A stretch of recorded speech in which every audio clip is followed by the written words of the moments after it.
Hi, welcome back to episode 7, Latinas Empoderadas. I'm Jackie. And I'm Kelsey. And we're back. See, told you we were going to come back. We came back real quick. No breaks anymore. Guys, no breaks. No, for real, no breaks. We're gonna be doing this once a month. And then little by little start going in a little bit. Little by little, more we'll be here weekly. And then hopefully, you know what? I'm about to manifest this. Jesus, you hear me. We're going to have our own little studio so you guys can see the same background. We can have like gas and just make it a vibe and make it what it was meant to be since day one. We are building this community. Amen. So today we're going to get a little personal. I'm going to ask Cal some questions. Oh, okay. Start with me. Sure. No, because I know we got chismosas up in here, so we're about to let you guys know. I'm just kidding. I love you guys. Thank you for being chismosas because, you know, that gives us the views. So thanks. Gracias, comadres. Gracias. Gracias, besties. No, a ver, we always get asked, and I say we because I know this is a very common question. Like, how do we do it all, or the businesses with the kids and then our mans? Like, what does your man do? What the hell does your man do? I get this question asked all the time, and I know you do. Like, ¿qué hace tu marido? Tu marinovio? El mío trabaja con las sirenas y las ballenas allá en el agua. Bien a gusto. No, he does work so he does work in the oil rigs in the ocean. So that requires him to be stationed out there for weeks. Yes. At a time. This is why I admire her. This is why I wanted to ask, because this has a lot to do with, you know, the way she runs her businesses and how she handles everything. So where he at? What he do? I am the foundation of the home. No, she is. I am the pillar, okay? He's actually at work right now. He just left, a week ago? Today's Monday? Tuesday? What's today? Monday. Okay, well, tomorrow will be a week. And he was probably going to be gone for another 2 weeks. God, that man works 7 days a week, 16-hour shifts. Wow. 7 days a week, 16 hours a day. Shout out to you. Yeah. I don't want to say his name because y'all gonna go follow him on IG. We're not saying his name. Yeah. Mm-hmm. That's how he injured his finger. That's why he took a little break. Because he had that little break. And I mean, just checking in on each other here and there. Right now, it's kind of, we have opposite schedules because he's working night shift. So that's like very odd. Yeah. Yeah. And right now, I think they're supposed to work 12 hours a day, but right now they have some project going on. So they've been working 14 to 16. Like right now, he's done at 9 a.m. So at the time he's going to sleep, 9 a.m. I mean, kids are off on vacation right now, so we're sleeping in. We sleep in. Usually I'm up pretty late, so that's around the time that we're able to kind of catch up at night. And I mean, yeah. So you imagine just coming home twice a month, if that. Wow. That's hard. It's hard, but then that's also how I met him. Like, it's not something that just started happening. New. I think if that just became like his job and he had to go away, I don't know. But I feel like that has built who you are. It would have been heavy. Well, yes. And then also, too, I think it gives us the space to, like, really know that we are each individuals. You know what I mean? Like, you're at work and you're taking care of business. And that's why when I'm at work and he has to step in, he kind of knows, and he's not ever like, why are you doing that? Why do you have to go to work? Why do you have to do this? Like, that's never been the energy that I've gotten. If anything, it's like the complete opposite. He's trying to push me to like expand more. And I'm the one that I'm like, no, wait. Yeah. Because that requires more of me. That requires a bigger team. I have a small team now that I'm so grateful for.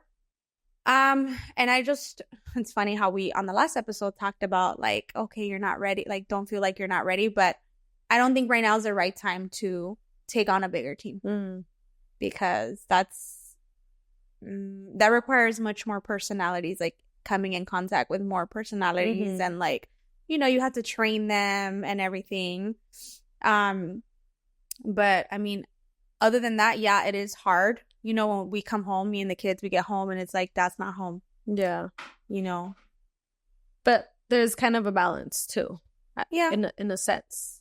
Even though he's not home. But when he is home, you know that you can count on him to, you can be here at work without having to like, damn, did he pick up the kids? Did he not pick up the kids? Yeah, for sure. And I feel like when looking for a partner or trying to find somebody, too, like, you need that. Right now, because they have that big project going on, he's taking advantage of those extra hours. Yeah. And it's just to obviously give our family more. But as a wife, girlfriend, whatever, your understanding of Say that again. Say that again. As a girlfriend. Say that again. AKA a wife manifesting that.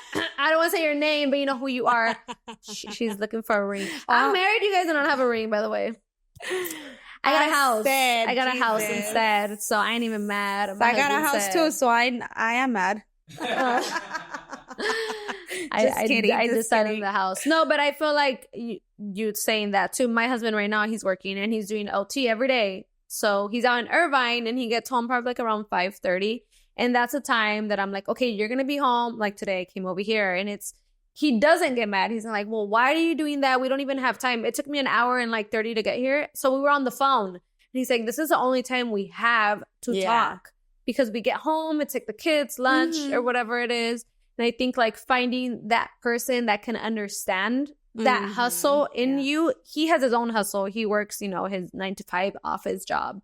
And he's like, hey, is it cool if I do OT? And like you said, he's doing it to provide for his family. Absolutely. And sometimes he'll be like, I'm doing OT so you can do less hours at work. But I just went on a shopping spree the other day because that direct deposit hit and I was like, that's my money too. Yeah, so here's the OT. Joint accounts, thank you. Okay, I don't have a joint account. But well, well, that's that. Okay, so we have our personal accounts too. We have it's not like we just share one account. No. He has his, I have mine, but then we have a joint account because that's for the house. For the bills, yeah. So that's what we have. But that's where sometimes his direct deposit goes. And if it hits, then that means that's my money. That's my money. No, that's what we have. We have a joint account for like the mortgage, the bills, and all that good stuff. But I think talking about that, and he always tells me like, nunca me preguntas cuánto hago. And I really do not know how much my husband makes. I know that sounds crazy. Oh, no, girl, I know how much my man makes. The math be mathing. Like, I'm like, comprar esto. No, because you know what? The minute I find out exactly how much he makes, I'm like, let's go buy this building, babe. And I ain't trying to do all that because I'm all over the place. But I think having that open conversation with your partner, we don't have perfect relationships. I'd be mad at my husband most of the time because I'm like, do this, do that. But again, we help each other out. Like I said, for example, today, we were just on the phone and I'm going to get home to make lunch and he's going to be asleep and then mañana es otro día. But finding that balance with your partner, and it's not always going to be perfect because we've had conversations and arguments about, me that I love to have businesses, so many businesses. And he's like, why? We don't need that. And we don't need it, but I love it. I want to make sure I secure something for my kids and, give them the most that we can. Mm-hmm. But having that partner that supports your dreams and your vision and doesn't just bring you down, but lifts you up. And maybe not helping you financially or physically, but just as long as he's there mentally for you, it's such a big deal. And I think we've been seeing a little bit more where if a guy brings you down mentally and being abusive mentally is it's a lot worse than what you think. That's emotional abuse, and that doesn't have to be physical. Yes. Yeah. It's just as bad. Thank you, Marlo. Yeah. It is just as bad. But those are the signs that I think as a woman you have to. And as a man too. Oh, as a man too. Girls can be yes, they can. Bad, yes, they can. I know emotionally abusive. And if you are in that position, go and get the help. And you know, call a therapist or call your Therapy insurance. is not for the weak. The weak. It is not for the weak. And it's not just, if you're taking therapy, don't think that you're being a weenie, because I heard that. You're not. You're absolutely not. Sometimes you need that.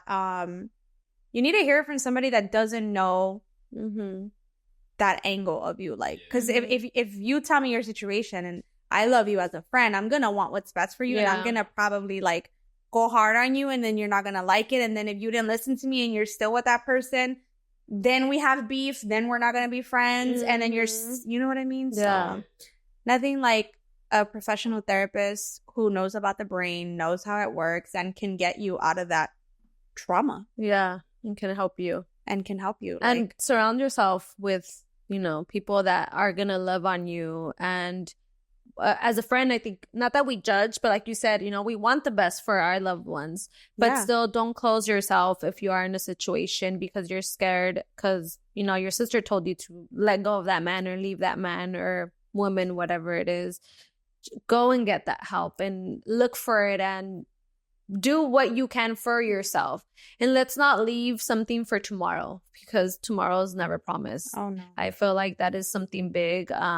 You know, as a human being, we're procrastinators, and we're like, you know what? Nothing's going to happen. We'll just do it tomorrow. Don't leave it for tomorrow. You know what I heard about procrastination, or I read, actually, that's a sign of, like survival or trauma.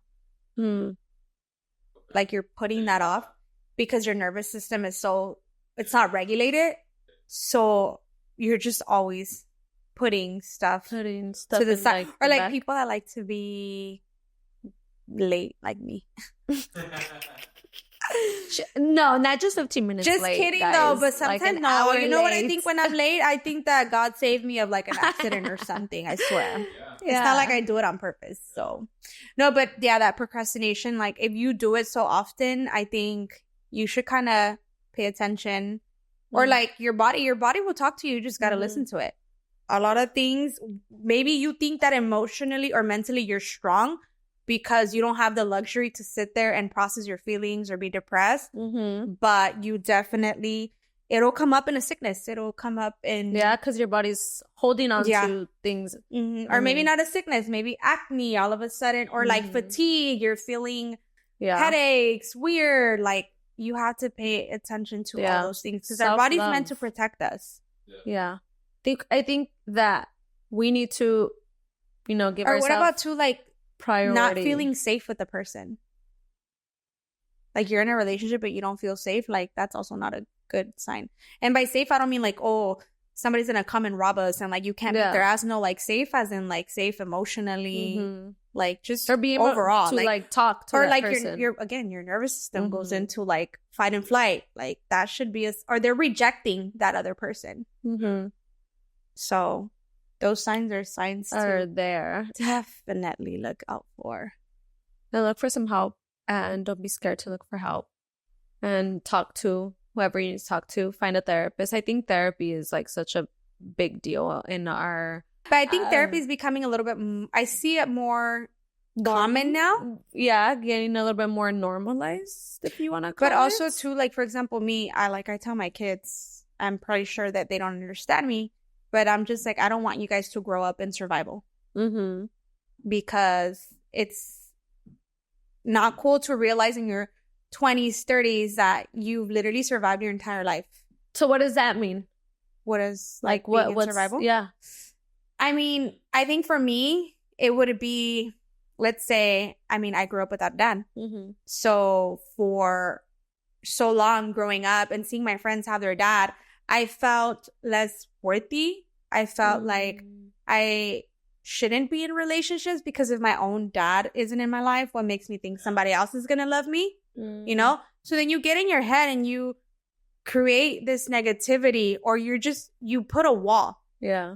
And sometimes you might have something good, but you try to sabotage it because you know that, no, this is too good to be true. Yeah.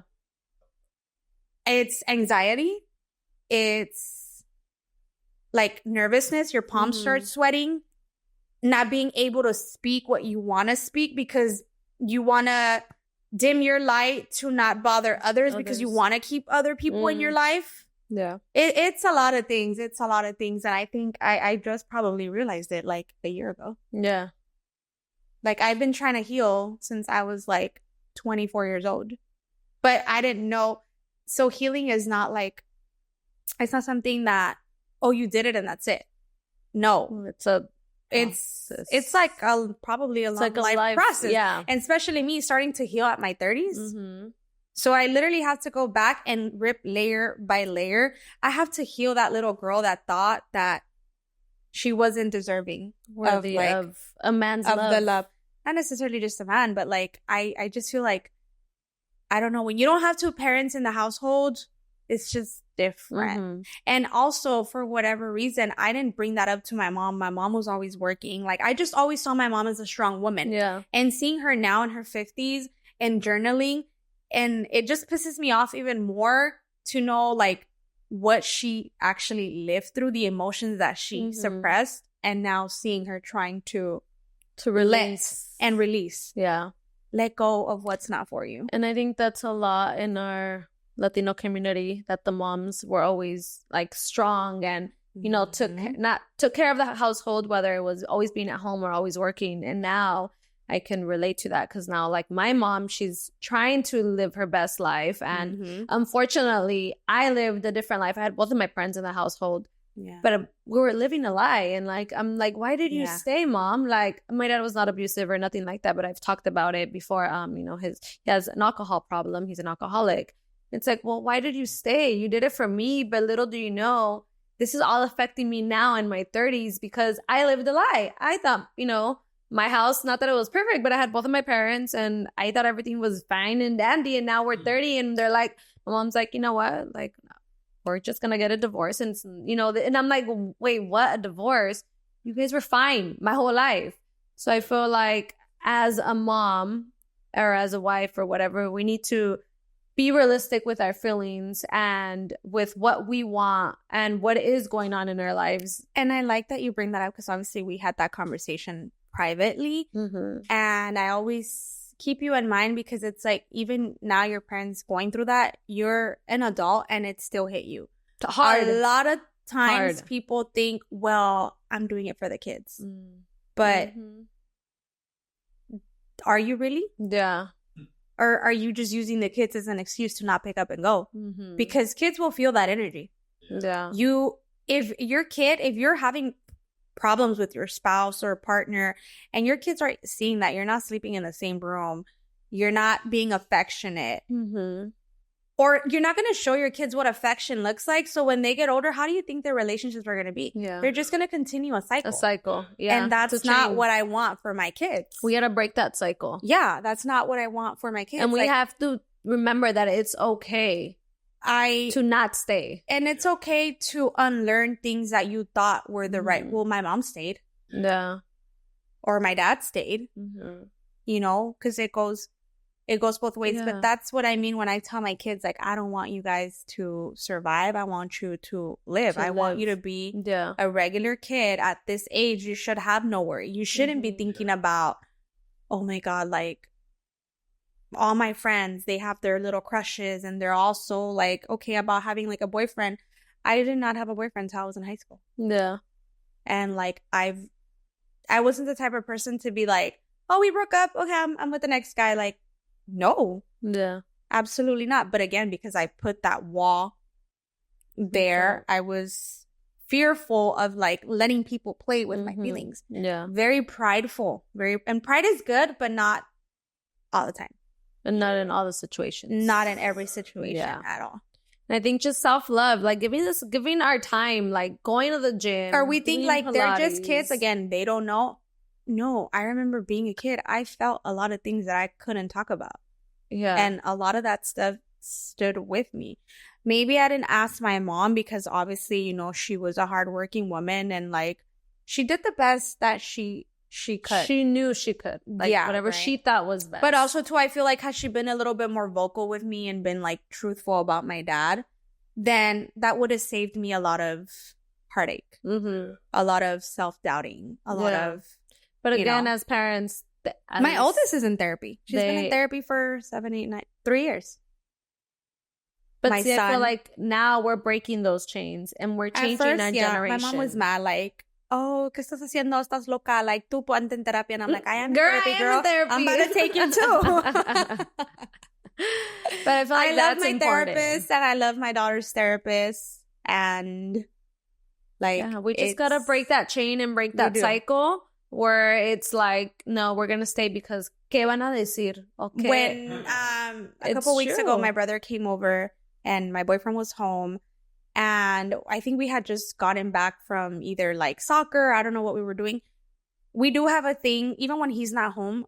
If we're at home, we all eat dinner at the table. Mm-hmm. I don't allow electronics, nothing on the table. So my brother walks in and he's like, damn, like, this is nice. You guys are having dinner together. And it's like, it hits because it's like, that's not something that we grew up with. I think you grow up with. Yeah. At least not in the last couple of years. You don't see that, you know, like I remember, I mean, I grew up with my grandparents and I always had dinner with my grandparents, or like even being older, like in my late teens, going out and partying, my grandpa would stay awake waiting for me and we'll have a concha with leche. Like, so, I mean, little things like that are important because that made me realize like, oh, and this is my brother on my dad's side. Yeah. Not my mom's side. So I was like, oh, wow. Like it is. We do that now. I have my 3-year-old and he doesn't eat with us. Like he doesn't eat because he likes to eat a bunch of junk food, but I make him sit at the table with us and it's little things that they're going to remember. And, you know, we do talk about our day. I ask each and everyone, how was your day? Mm-hmm. What was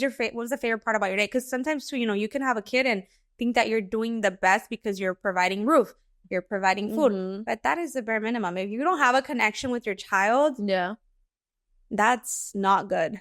I think, again, we go back to, we need to bring that back in. And even though we work a lot or we work late hours, like make that a priority. What are you doing in your family or in your household? That's a priority. Or just one thing, like sit down and have dinner or sit down and have breakfast. Yeah. Just those little moments can change and impact your child's life.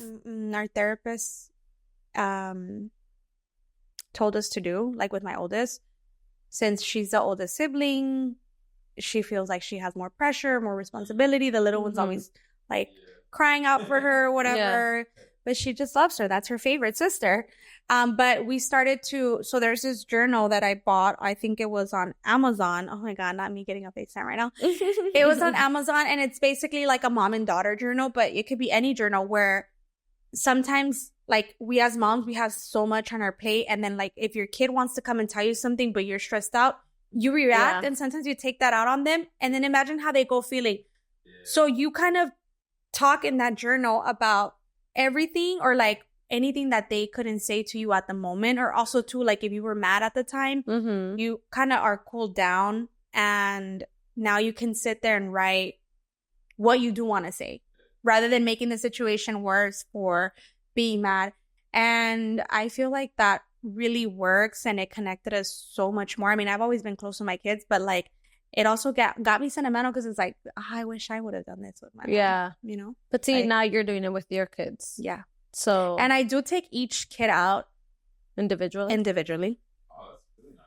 I have one-on-one time with them because it's necessary. Jesus Christ. They are all different personalities. Yeah. And it is necessary. I have 4. Yeah. And it is so necessary. I think as a parent and as your child, you know, just like us, we need our date nights with our partners or our girl nights with our girls. Yeah. That's the same thing with our kids and with your partner. So I think that's definitely important too. You definitely do have to, I think date nights are important. So I know that there's this thing that we've been doing for sure. We try to do 1 month date night. But we get guilty with the kids. And I'm like, should we just take them to the movies because they haven't took them? But I think that being so strict on your date nights, whether it's with your partner or your girls, whoever, like just doing it and going forward with it. I know I have my best friend that lives out of town. And when she comes, I don't care what day it is, what time it is. I drop everything to go on a date with her. Just because it's so important to maintain those relationships and give the attention to those relationships. So having that like set in stone where you need that date night. I think that's important. Girl, I like to have a weekend. Personal, but what you gonna say? Get personal. No, that's how long time ago. Babies are made? No. Oh. No, girl. I broke off our relationship because of that. Oh, okay. No. You know, you got too comfortable and then that was it. Yeah. Like, Yeah. Well, I think that's the problem. you We stop live doing such date nights, you a stop fast life. courting, you stop doing, and like, even though maybe he probably had stuff going on in his life or whatever, but that those are things that weren't communicated. So then you do lose the interest. Like, you might love a person or, okay, you might be in love with the person now, but you can fall out of love with the person for not keeping up with that consistency. Doesn't mean that you with the won't love them connection. anymore, but then you grow apart. Yeah, with the connection. It's just keeping up with your connection. I feel like that's in any relationship, whether you're at work too, because if you're at work and, you know, you have your boss or coworkers, but you guys, it's like, you know, you're besties with the person at work because you see them every day. Yeah. And then once you move work, it's like, it's sad, huh? Yeah. It's You don't so talk sad. to them You got to anymore. start all over again. You got to make new friends.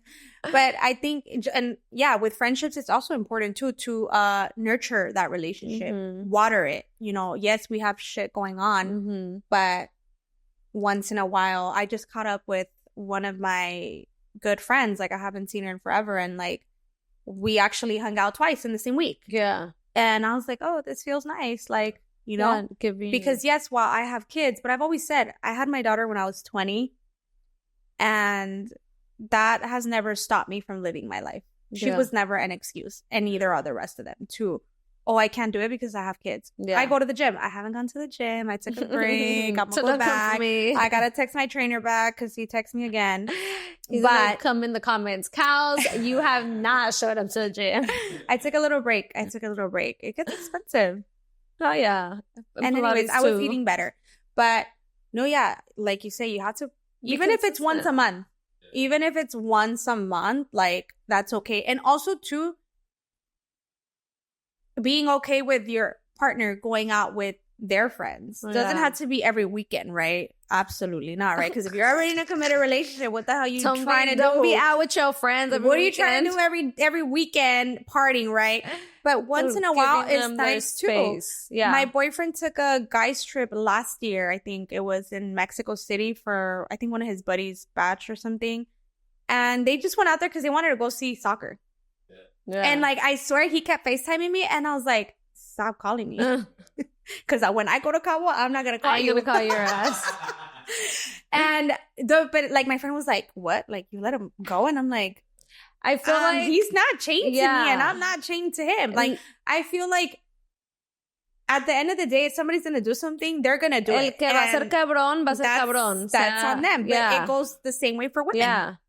And I think I like when people say like, oh, you let him go. I'm like, girl, I don't let him. Like, we are our own people too. Yeah. Like, in order for your relationship to grow and to be better, you guys you were your own people before you became one. And if you have those insecurities, then girl, that's not for you. That's true. Not your safe place, honey. That's not your safe place. Yeah, if you can't let him, like, my man goes golfing and it's like a freaking 6-8 hour day of golfing.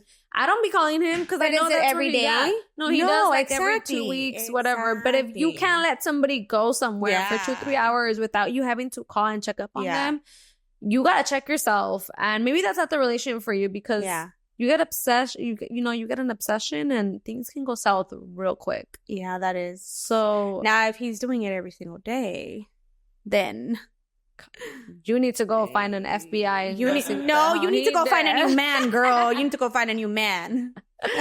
So we want to remind you guys to look for your safe space with your partner and your friendships. Yes.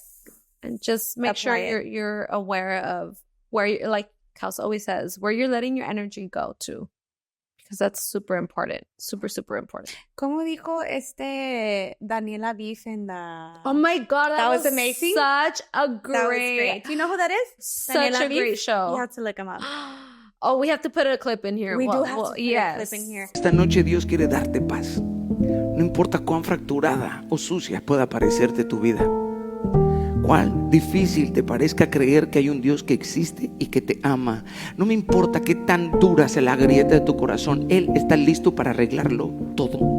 Él te ama profundamente y te está ofreciendo un nuevo comienzo. Nadie puede amarte como Él. Él no te ama por lo que haces, ni te ha dejado de amar por tus errores. No hay nada que puedas hacer. Su amor es tu punto de partida. Tú no eres un accidente. Él te dice: esta noche te rompieron, yo te reconstruyo. Te rechazaron, yo te recibo. Te olvidaron, yo te tengo presente en cada uno de mis latidos, hijo mío, pero vuelve a mí. No me traigas tus excusas, tráeme tu corazón, porque todo lo que necesitas yo te lo puedo dar esta noche si lo que quieres es mi voluntad. He's But, a motivational speaker. He's a motivational speaker. Well, I guess that's what you would call him. But, Yeah. oh my God, this man is... It's more Spanish. He's so full of wisdom. It is Spanish. in life. He's Yeah. amazing. He's amazing. He's like he just stands for what is right. Yeah. Like, this man doesn't have, I believe, a set religion. No, like, he it's just just believes in him and God. God. Yeah. You know, and I mean, I grew up Catholic, but to me, like, that's always been... There's always one God and no religion. And going back to that was a great show, by the way. That was, we cried. Yeah.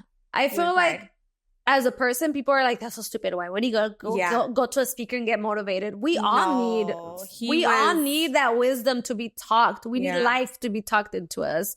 So you need to go to one of these shows. Yeah. What was the quote that you were going to say? Well, he basically said something about, like, don't just let anybody near you, or I think it's something like in your bed, because, o sea, para entrar a mi corazón, quítense los zapatos. Es un lugar sagrado. Yeah. You know? Yeah. Something along those lines. Something along those lines. Yeah. That's true. Hey, about to make it on a shirt. No, I'm going to find that video. I'll find that video, but I've been following him since 2017. Damn. Yeah. I hit a very deep hole and I found him. If anything, you know what? I think through my comadre. And just looking at his videos, and then he came out with a book. I read the book. I just felt like his words just got to me at the right time. Like, it took me out of that shithole that I was in. And he's been through a lot himself. This last show, I saw him 2 years ago. He was here 2 years ago, and then he just came in May. I invited Jackie, and it was... That was really, really... It was amazing. Yeah. It was good. So y'all need to follow him, and we'll put a little clip in here. But go look for somebody that's going to speak life into you. Like, somebody that's going to motivate you to be better, to do better. And maybe not even better, just be yourself and encourage you to keep going in life. Because I know times can be very difficult for whatever situation or whatever time you're going through. And it's hard to keep going. It really is. It's hard to wake up and be like, hey, I want to go and be an entrepreneur and make my life, you know... But great. The more you say it, the more you're speaking it into existence. Or you'll believe it. And when you believe it, you can achieve it. It will happen. So if nobody is around you to speak life into you, follow us. We'll speak life into you and speak life into yourself. Because if you can do it for yourself, nobody else can. So just a quick reminder. What's the important message that you want to end this on? To speak life to yourself. And remind yourself that you are capable. Eres capaz de todo. De todo lo que tú piensas que puedes hacer, eres capaz de todo. Eres capaz de levantarte de donde te han tirado, de todas las maldicias que te han dicho, de todas las palabras feas que han dicho de ti. Tú no te preocupes de lo que te están diciendo. Tú levántate y eres capaz de todo. Like, con todo mi corazón. You guys are capable of so much more. And if nobody's speaking life into you, we're going to speak life into you. Remind you that there is a God that loves you and brought you here in this world for a purpose. So you just need to get up and follow that purpose. And if you don't know what that purpose is, go look for it. Make a path for yourself. Because if you don't, nobody else will. And we love you guys. Thank you guys. See you guys. Number 8. Episode 8. Gracias. Bye.